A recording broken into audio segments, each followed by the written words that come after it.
ناظرین حضرات، چینل کو سبسکرائب کیجئے، ساتھ میں بیل آئیکن ضرور دبا دیجئے تاکہ آنے والی ویڈیو کی نوٹیفیکیشن آپ کو ملتی رہے۔ قرآن سے سن لیں آپ اس کو۔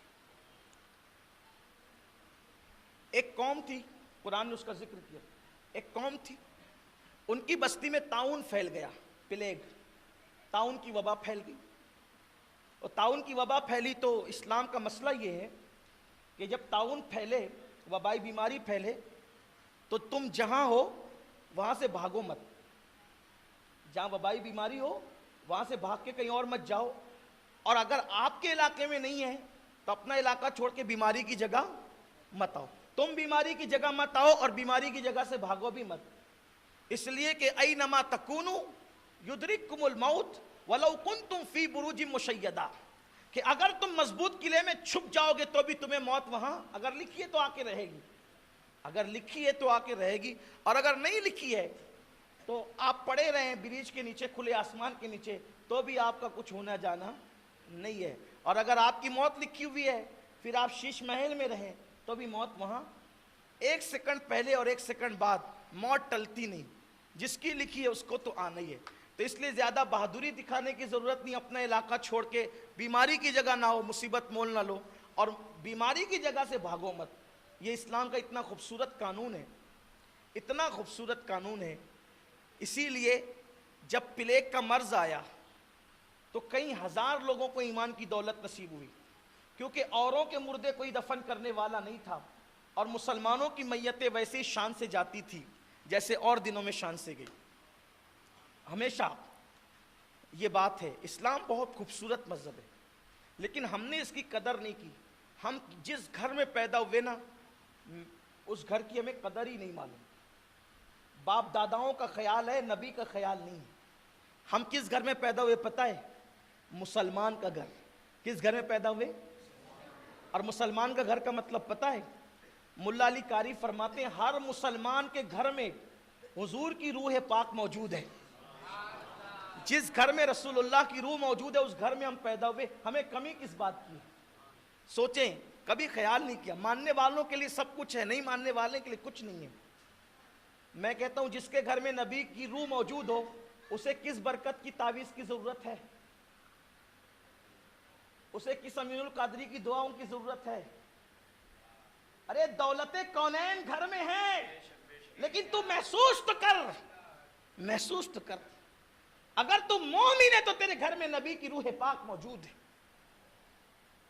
اب جس گھر میں پکچر بج رہا ہو، جس گھر میں زنا کے مناظر دیکھے جا رہے ہوں، جس گھر میں ہیرو ہیروئن کا ننگا ناچ ہو رہا ہو، بڑی بڑی ٹیویاں لگا رکھی ہو، لوگ کہتے ہیں یار امین القادری کی فکر بھی سمجھ میں نہیں آتی، لوگ چاند پر جا کر آ گئے، یہ ابھی تک ٹی وی کا رد ہی کر رہا ہے۔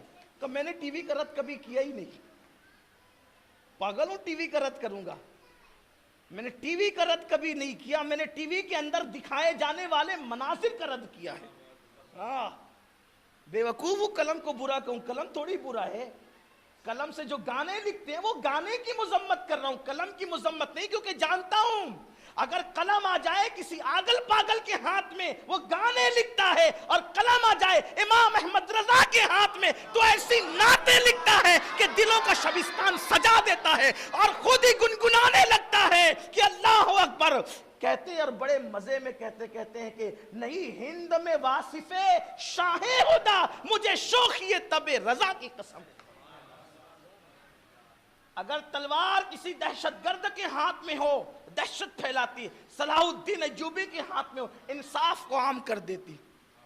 ہم تلوار کے مخالف نہیں، ہاتھ کے مخالف، قلم کے مخالف نہیں، ہاتھ کے مخالف ہے۔ اسی طریقے سے ٹی وی کا استعمال اگر غلط ہو رہا ہے، ہم اس کے زنا مت دیکھو، عیاشی مت دیکھو، آوارگی مت دیکھو، ہیرو ہیروئن کا ننگا ناچ مت دیکھو۔ ہاں اگر کسی عاشق رسول کی پڑی ہوئی نعت سن رہے ہو ہمیں کوئی اعتراض نہیں، ہمیں کوئی اعتراض نہیں۔ اگر کسی کا بیان سن کے زندگی بدل رہی کسی عاشق رسول کی ہمیں کوئی اعتراض نہیں، لیکن آپ صرف اتنا غور کر لیں جب آپ فلم دیکھتے ہوں گے اور روح اقدس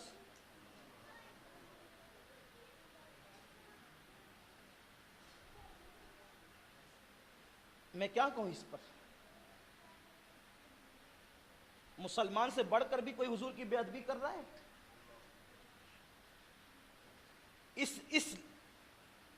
اس تناظر میں کہہ رہا ہوں، اس تناظر میں.